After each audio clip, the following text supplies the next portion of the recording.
specifically in surrealism when it comes to short fiction. When she's not writing or studying, you can find her drinking copious amounts of coffee and iced tea while flipping through the pages of her current read. She lives in a rural area just 5 minutes outside of Winnipeg. Please join me in welcoming Lindsay with an E.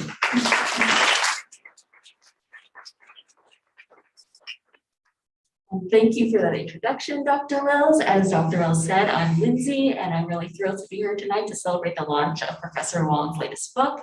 I was very privileged to be in Professor Wong's writing short fiction class last term and to have learned from her knowledge. And tonight I'll be reading a brief excerpt of my short story I wrote for her class, which is about sentient windshield wipers who become obsessed with wiping off a leaf stuck on their windshield. Thanks again for having me. It's a privilege to be here. She'd returned from her smoke break 5 minutes earlier to the sight of the Nissan wipers in adamant action, the strong tints of metal flashing as they flipped back and forth. It reminded the mechanic a bit of constricted breathing, like her mother's asthma, a condition she herself shared, but that never stopped her from smoking cigarette after cigarette in closing hours, despite the tightness in her own chest. The two wiper arms thudded with shivering persistence. They kept going, even with the control set to any setting. She checked as soon as she'd walked in. It enraptured the mechanic. She had never seen anything like this, and the peculiar melancholy of their motion and dim garage lights made the urge to immediately throw back the car hood and dive in unbearable to resist. The only thing that stopped her was the driver. They were a rather mousy looking person, with their averted eyes and denim jacket that seemed to swallow them whole. The mechanic had the impression that such enthusiastic sleuthing on her part could startle them, maybe send them jumping into the driver's seat and hightailing it to some other shop. And she certainly didn't want that to happen. Lately, she hadn't had many customers with issues piquing her interest, but with this case, she cleared her throat and let her fingers flatten against the windshield glass. It was oddly warm. It just started today, about 2 hours ago now. The driver's voice was low, their lips pursed in a rigid line. The mechanic stared straight at them, and to the driver's credit, they looked back for a few seconds before jerking their head away. It stops whenever the engine is off, thankfully, but otherwise it just keeps going. How old are the wipers? New, just a week old. The driver sighed softly, then pressed on, as if it was some great effort to push the words out. Shipping was a hassle for this model, so I'm not keen on replacing them. I just want to get them fixed. In the shade of the mechanic's garage, the wipers maneuvered back and forth, the leaf a caressing taunt on the glass. Their pulls strong, unyielding, a staccato slap they repeated over and over. It rested like an unseen corrosion, the two oblivious humans a yard away as it decayed. Beat. The mechanic let her fingers brush against the wipers again. They met her hands, willing her to see the leaf, wanting to guide her to see their functionality, the fulfillment of their duty. She turned away, discussing prices and estimates with the driver. The wipers left alone, the leaf loomed in a sense stronger and larger than the voices in the room, like a buffer symbol in the center of a video. The wipers creaked slightly, but continued their relentless springing. Everything else distorted, leaf, unclean, the veins coated with bark dust that resembled diminutive brown fleas.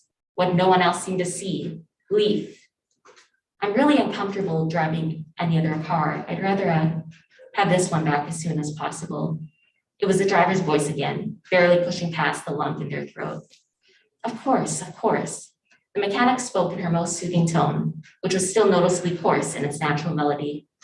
Let me look it over today, and I'll get back to you as soon as I figure out what's going on. She flicked the index finger of her opposite hand, whose green polish was the most brutally chipped, against one of the moving wipers. They pushed back, as if surfacing for breath. The driver thanked her meekly as they walked away, escorted by one of the junior mechanics, who would drive them home in the shop's sleek 2020 Ford Focus. It was a tolerable car, a Focus whose wipers would brush across the glass as gently as a mother nuzzling away a baby's tears. The Nissan wipers went up a notch in the shop. Beat, beat, beat. All they needed was to terminate the leaf, bring it out of their system, and then they could return to how it was before, with the driver steadily breathing in the front seat, the spotless windshield before them. The mechanic jerked the key out of the ignition. Beat. The wipers were rendered motionless. As if a breeze had just blown through, the leaf shifted a bit and clung even tighter to the glass. In the deepest panels of their circuitry, the wipers seethed. Thank you.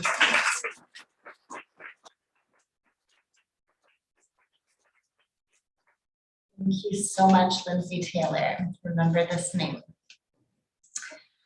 All right, though she needs so little introduction, Lindsay Wong is the author of the critically acclaimed, award-winning and best-selling memoir, The Woo Woo, which was a finalist for Canada Reads 2019.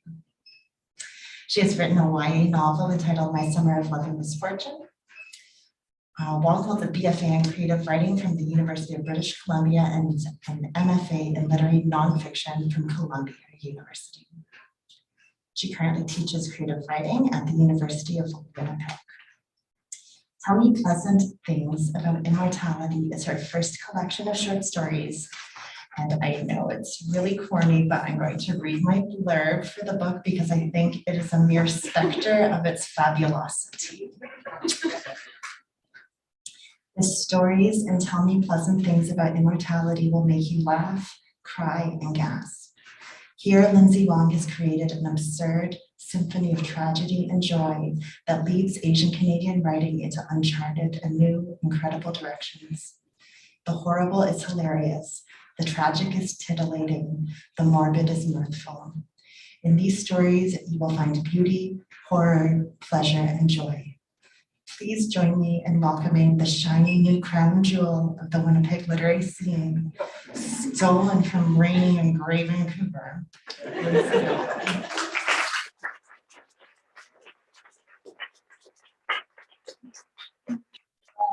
Kind introduction. I'm not, a gem. I think I'm more like a lump of coal from BC, right? We have a lot of coal there.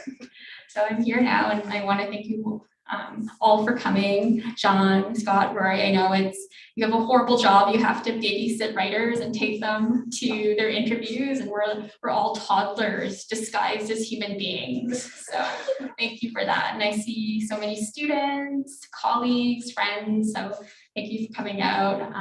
I don't know about you, but I would rather be in bed. And it's cold out. Why are you all here? But thank you anyway. So I guess I will read a little bit from the short story collection. I'm going to read the piece, Thinking Houses, at least not the whole thing. Okay. There's a mushy hole in my husband's stomach where the chandelier skewered him, and his arms are twisted over his head, paralyzed in a lazy arabesque. His legs look flimsy, crushed beneath the serrated glass. A stiff mirror-neck femur pokes through his pajama pants, jutting through the effusive print of a smiley, self-effacing pineapple. My husband doesn't look dead. He's pale, like a museum-mounted skull, except for a few sprightly pieces of hair. I bend close, tap his forehead. His eyes snap open. They're vampire yellow and wild. I throw a woolly rug over him, mostly so I don't have to look at the hole. He moans that he's too warm and wants me to open a window. What have you done? He rasps in Mandarin. What do you mean? I shoot back. You just ruined a really expensive rug. This is what I get for agreeing to marry an older man from an international dating site. Ingratitude and paroxysmal blame-mongering. After a month of instant messaging, I said fine, which has apparently cemented my reputation as a pushover. My new husband, Mr. Lim, 62 years, 5'5", likes badminton, Thai food, aerobics, has the disposition of a fatherly leprechaun. We met in person just 3 days ago on his cracked pink front porch in Nebraska City. The sky was black and thick like rot, even though it was barely noon.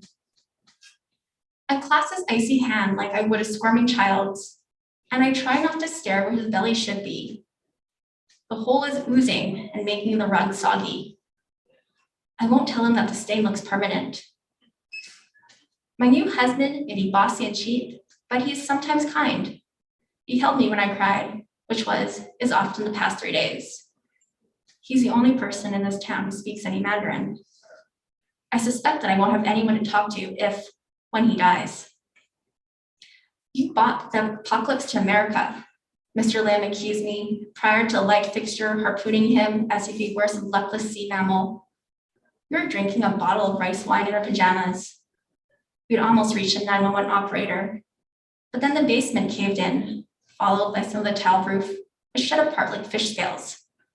It wasn't at all dramatic, so we laughed. Then the light fixture, a monstrous horn thing, impaled him. Mr. Lim is now pinned down by crystal shards and faux decadent metal in what was once the living room. He looks a little regal, like a surly king flattened by a throne. Yesterday, when the internet was still working and we had running water and electricity, the earth swallowed at least 6 identical subdivisions in one town in dull neighboring Iowa. My husband, who translates the news for me, said it was no big loss to anyone. The houses on our street are bigger and built better for families, Mr. Lim had proclaimed, right before we looked out the living room window and the neighbor's house shuddered horribly and then sank within 2 minutes.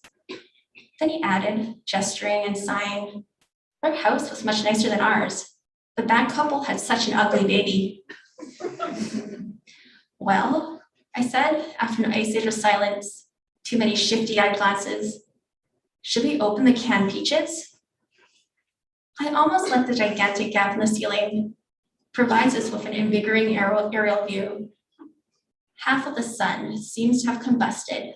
Fingers of orange blaze across the gloomy stratosphere. The sky appears to be on fire. You have to get me to a hospital, Mr. Lim suddenly sputters, and I remember that I'm still married. A little red stains his front teeth like hot sauce. How? There's a wheelbarrow in the garage. I don't know how to tell him this is dying old man idiocy. The walls of the house shake again. The last shutter was just a joke. A voluptuous vase with plastic roses bounces to the floor. A chintzy armchair collides into a wall, bam. Another bowl, self-exterior facing. There goes a clicking clock. I don't think the house will last through the night. I want to ask Mr. Lim how much he paid for the rental deposit and whether we'll get some of it back if we survive. I want to know about things like life insurance policy and the petty legal definition of natural disaster in America. We haven't even talked about funeral arrangements. Suddenly, the floor tilts and we tumble. I smash my head, fracture the flat, fleshy rivulet between my eyes on the edge of an old coffee table. Crack. Thank you so much.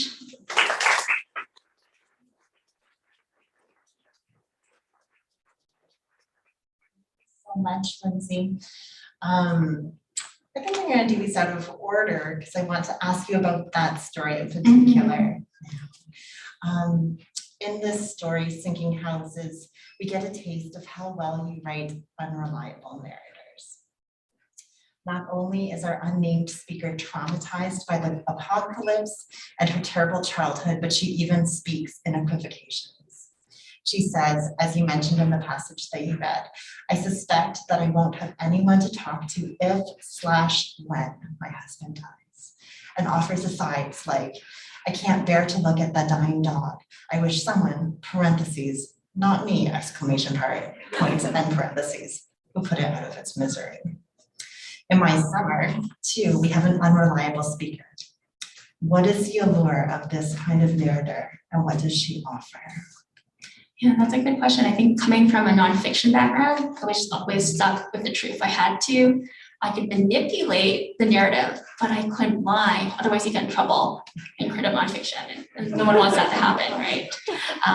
And so with fiction, you can really just sit down and see what a narrator would say. And I think with the unreliable narrator, it's fun not to know what the narrative is, right? And there's also the idea of emotional truth, like what is truth? And I think the reader in horror, you're experiencing everything through a very surreal sense. And, this narrator, she's just come off a plane, she doesn't know anything.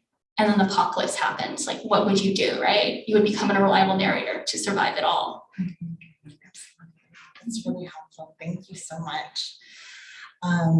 Speaking of narrators, While the majority of the stories in this fabulous collection that I know you're all going to buy tonight if you haven't already, are told in the first person voice. There are two stories, I think, that are written in the third person perspective. The subjective omniscience is so hilariously done that I feel like I'm learning more about the characters from your speakers. I'll give you an example.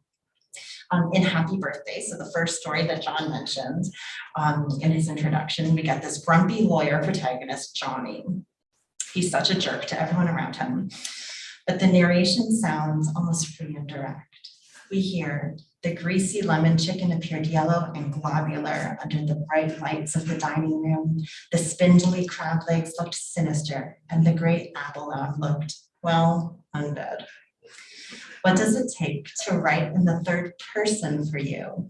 And how does your approach differ from when you feature a first person speaker? Mhm. Yeah, I think I prefer the first person because I always feel like, can I be someone else? Like, I don't want to sit alone all day thinking thoughts, and it's a horrible thing to do, right? So, fiction allows that. I can just jump in to someone real or imagined and pretend I live in them. So writing first person is almost like being a ghost, right? You can just be like, I'm gonna live here, a ghost or a parasite. Possessed, yeah. Maybe I'll be a parasite this time. Okay. But using that metaphor, right? You're inside someone, you get to absorb, what they're thinking and doing. And that's like, what's it like being in a story? With the third person, I find it interesting because you can be that ghost whispering in their ear, right? And you can make all these snarky asides, which is fun. And what I love about fiction is that you can say what you're thinking, right? In real life, you can't. Or at least you shouldn't if you still want your job. Right. And then creative nonfiction, you can tell the truth all you want, but then you get in trouble sometimes. So there's that. But in fiction and horror, you can say anything, and that's what the third person does. He's like sitting there silently judging everyone. And I think I like that narrative where I can just be like, and this is what I really think of you, because we're all judging each other all the time. Absolutely. It has really like Crazy Rich Asians energy, like the narrative voice in that story, I think. So I recommend it. That's my secret energy.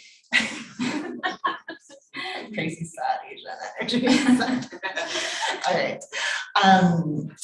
In Sorry, Sister Eunice, which is, we get this sort of contemporary Pretty Little Liars version of the traditional Chinese nine-tailed fox story. A myth about cannibalistic immortal beings that of course has its own iterations in Japan and Korea and elsewhere. This is the only story written in the first person plural with the collective we pronoun, ensuring the reader knows which fox sorority girls are in and which one, well, it's Eunice, spoiler alert, is out. What does the third person plural speaker permit us as Asian diasporic writers when it comes to themes of belonging, community, and togetherness? And what does it reveal? Yeah, I think, we're always talking about we as Asian writers, right? We're always thinking, community and us. And I think with that story, I really wanted to talk about jealousy, frenemies, and what does sisterhood mean? And we've always been that person, at least one of us, we're in or out.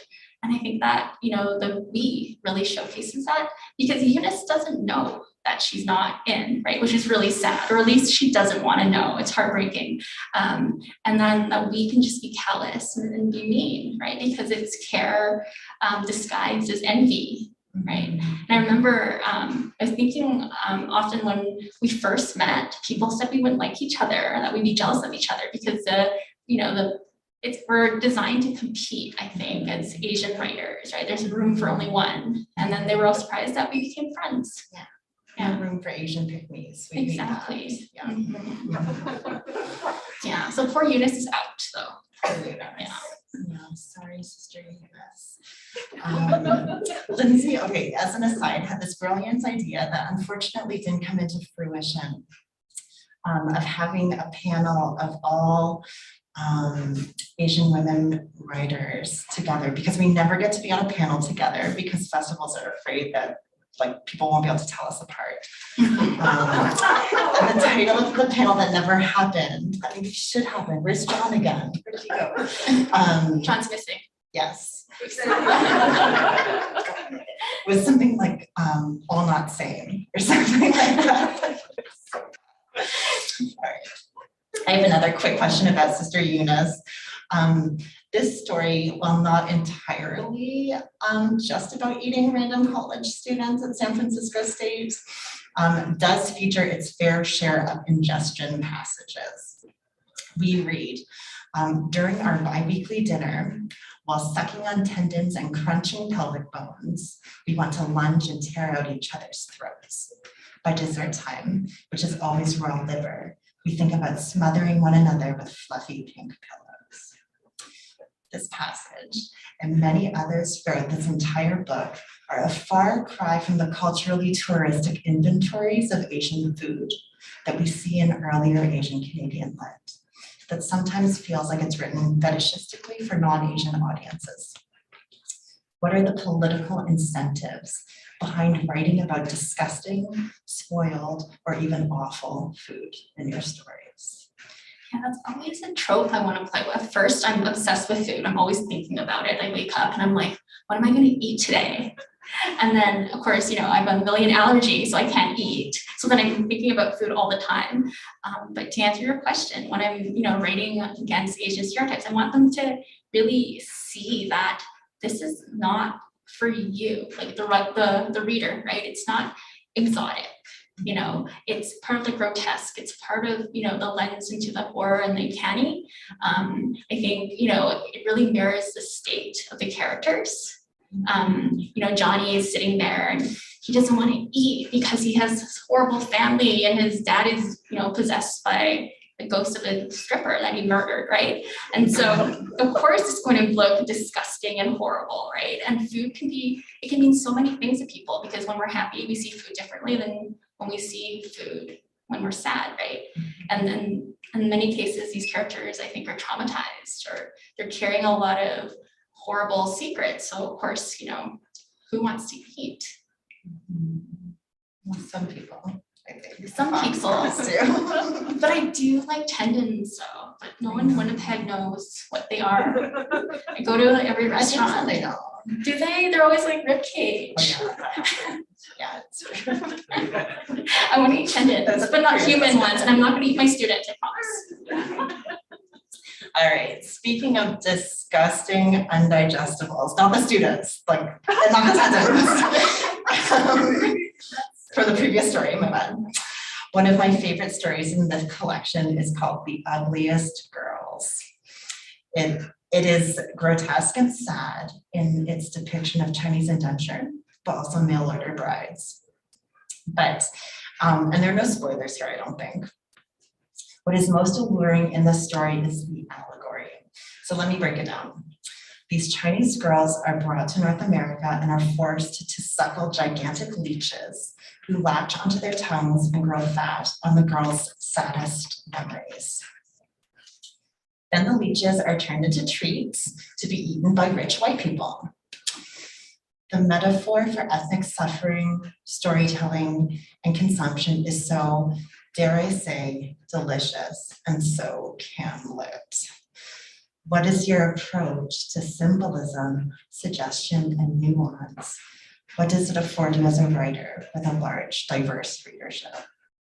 And that's interesting, because I think I was writing that story when I was doing promotion for the Woo Woo, and I was thinking about, I think one year I did 70 events, and I felt I was performing my trauma, right?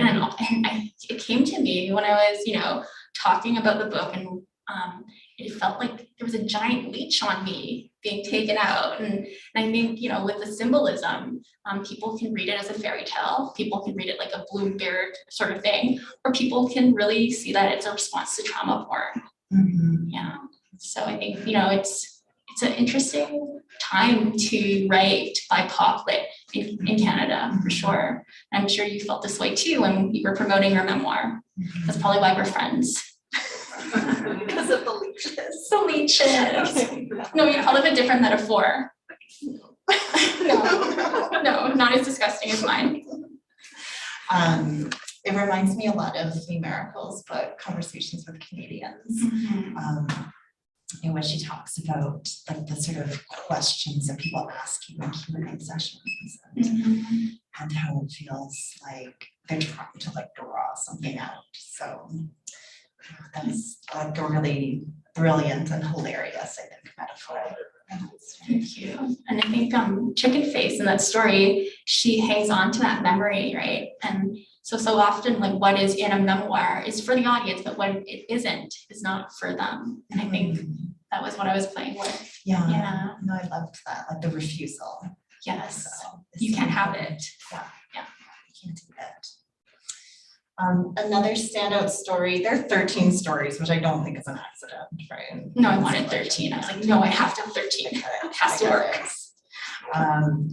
Another standout is a story called Colony Farm Confessions, from iPhone found on deceased Asian male, late 20s, 5'8", 140 pounds.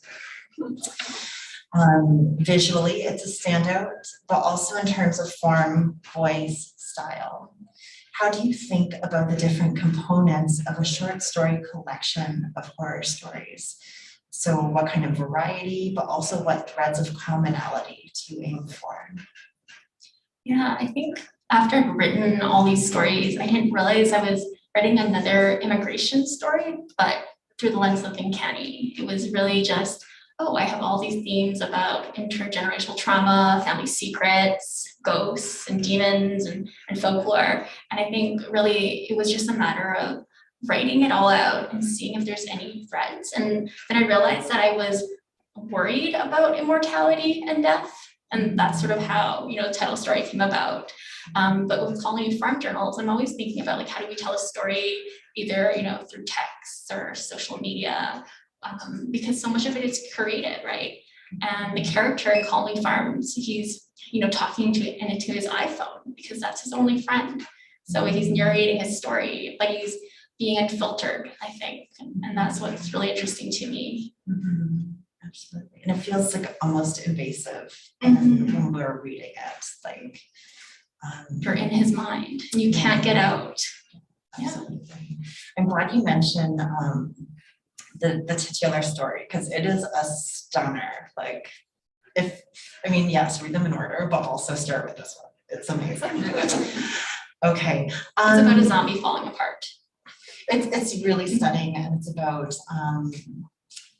someone who's become immortal but doesn't want to be anymore, because like that's sad and involved in many ways. It's also terrifying. Yeah, it's really gross. Okay. Well, I have a couple more questions, but I feel like this is a very sprightly and excitable audience. So maybe in the meantime, I think the time has come. We are English professors, so we're fully accustomed and prepared to awkwardly stare you down with silence until someone participates. For audience Q&A. Participation is 30%. By the way. Yeah. Workshopping's 50. Okay. Please feel encouraged to ask your questions to Lindsay at this time. I know there are people watching online. Hello, lovely folks. Type questions into the chat, and let's have a conversation.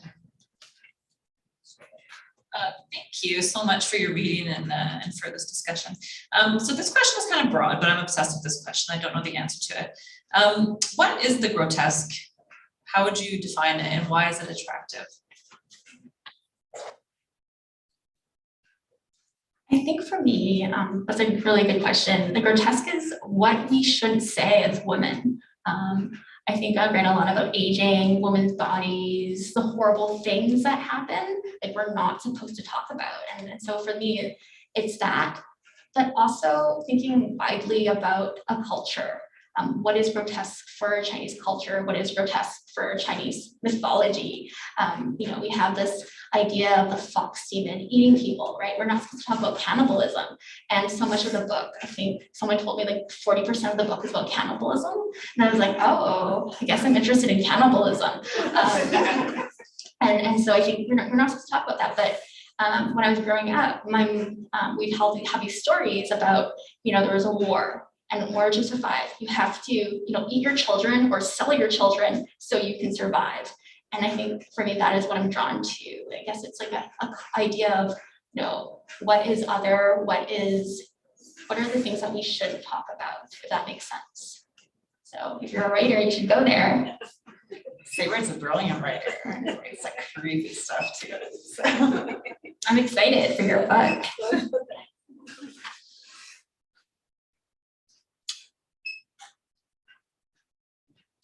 This is Professor Stare. All the students are hiding. They're just like Pretending to read the notes. I know. Hi, Lindsay. Hi. So I'm wondering about the process of which stories did you start with, and did you get like a general narrative of the entire book as you went, where you knew which was going to be the first story to the last? That's a complicated question. So I would say that I did BFA in undergrad in creative writing, and I started working on stories there. And then I also wrote stories while I was doing my MFA program. And then I also wrote stories while my first book, The Woo Woo, was being rejected. It was like a very long road to publication. And so I think I didn't really know what my book was about until I finished everything. And then I was like, oh, I see themes. And then I showed my agent and I was like, it's your job to put it together for me, because that's what they do. And so she was like, okay, we're gonna do history and then we're gonna do present. And she kind of came up with this brilliant structure for me. And she's like, what do you think? And I'm like, okay, whatever. We'll like talk to an editor. And so that's sort of how it came about. But I think, you know, when you're writing, it's really hard to visualize a theme of a book until it's done, right? And so much of my backlist is really just a Google Doc. It's a mess of, you know, ideas and stories. I always have like 5 projects going on. And then when it's time to show someone, then I, you know, bring it out and I'm like, okay, I think I have a story here. What do you think? But it really takes, you know, a team of people to, at least for me, to put me together. So I'm grateful for that.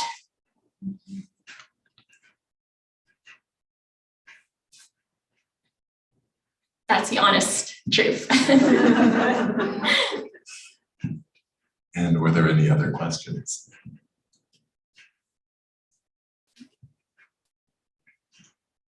Hi, Lindsay. Hi, Leah. So I'm a historian, and I was really drawn to the way that you engage the historical in some of your stories. The Ugliest Girl was my favorite one also. Yeah, so I'm wondering how history played a role in your writing process, your thinking process for this book. Thank you. Yeah, so I made up the history. So the research I might do is I might take family mythology. So for example, my grandmother, she survived the rape of Nanking. She had to bind her breasts and pretend to be a boy to avoid being raped. And so all these stories that you hear over and over again, plus Wikipedia, right? You put them together and then you come up with this landscape that draws on history. But then at the same time, it's, I think, hopefully my vision of what it is. With the Ugliest Girls, you know, you hear stories about picture brides being shipped to Gold Mountain, San Francisco, BC. And I imagined, you know, what would it be like to be on that ship, you know, to come find your husband? But what if there's no husband, right? And you're being sacrificed for your country, and you think about all these horrible themes, and so it becomes, I think, that way. Yeah, I think it's embarrassing because I have not done the research. So don't give me an F in your class. But I think that's such an evocative idea, though, like the ways that so many writers from differently marginalized communities have been fractured from their histories or have to put together a history out of different puzzle pieces. And so I think this is a really innovative methodology, in fact, and an honest one. Yeah. It's true, because we can't write memoir about it because there's not much is known. I know like some people in the woo were asking like, so what happened to your grandmother? Tell us more about the history. And all I had was 3 sentences. And I wasn't purposefully, withholding, but it was just because there was no information, there's no family records, and no one knows, right? I don't even know who my great grandparents are. Right. It makes me think of like the paper sons and like the burning of records in what is now known as the US, I guess. And how then people would just like come over and say, well, I'm like the descendant of this person, and so I can have immigration and stuff like that, because there aren't actual records necessarily, or not in like the colonial or traditional sense for some of us. Yeah. So true. We do have a question from the YouTube chat. Shasi says, apologies if I missed this, but were there stories that didn't make it into the collection? And if so, why did you choose to cut them? Congrats, Lindsay. Thank you. I had 13 stories exactly. That's the answer. I think for me, I'm one of those people, once if I like my idea, I'll just keep working on it. I'll keep thinking about it. I can obsess with an idea for years and years. So if the execution isn't working, I'll put it in that Google Doc and come back to it. So no idea is wasted. I'm also very stubborn and persistent. So I'm always like, this has to be in here. This story has to be here. So that's how I write. It's odd because you're born year of the rabbit.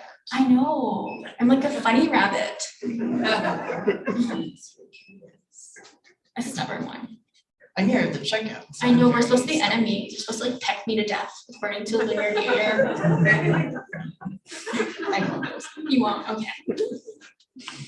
But I'm a bunny who eats meat. And I'm a tendons. vegetarian chicken. So.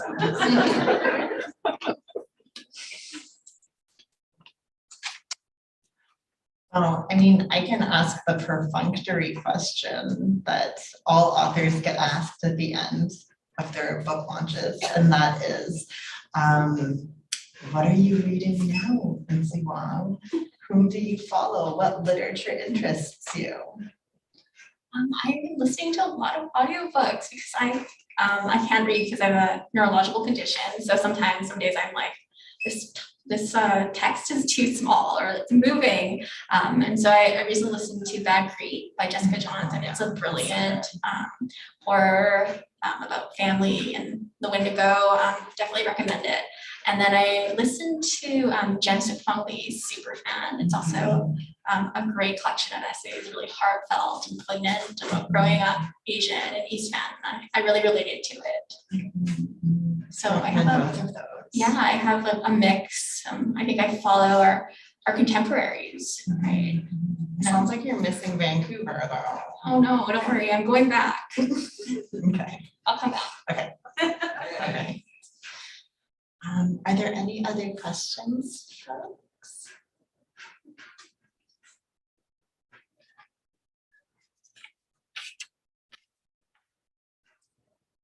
I know some of you, so I'll call anybody. She will. She will do it.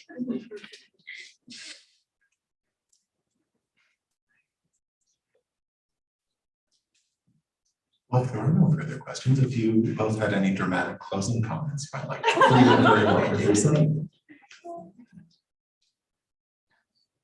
Thank you so much for coming. It's been wonderful. I'm so glad to be in Winnipeg. You're all so lovely and nice to brave the cold. Like if I'm under -1, I don't leave the house usually. So I ran. You saw me run today from the car, and I never run.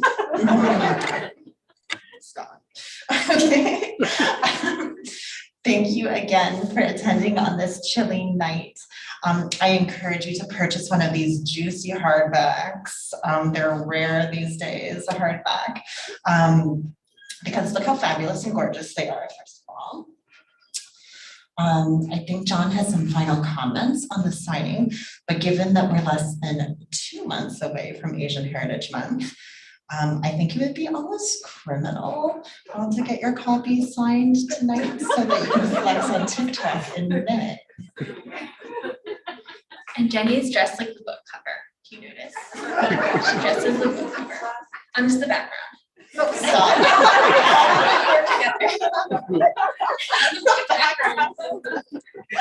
Oh my God. Well, thank you both so very much. That was fantastic.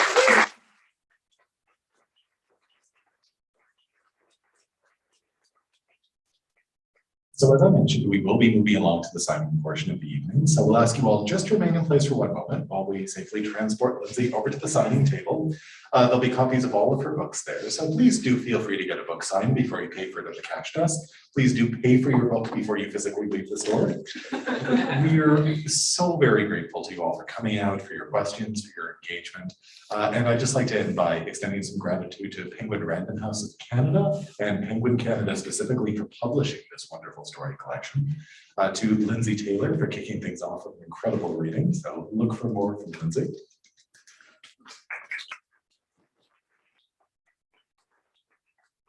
To Jenny Heijun Wills, our incomparable host. Of course, the wonderful Lindsay Wong.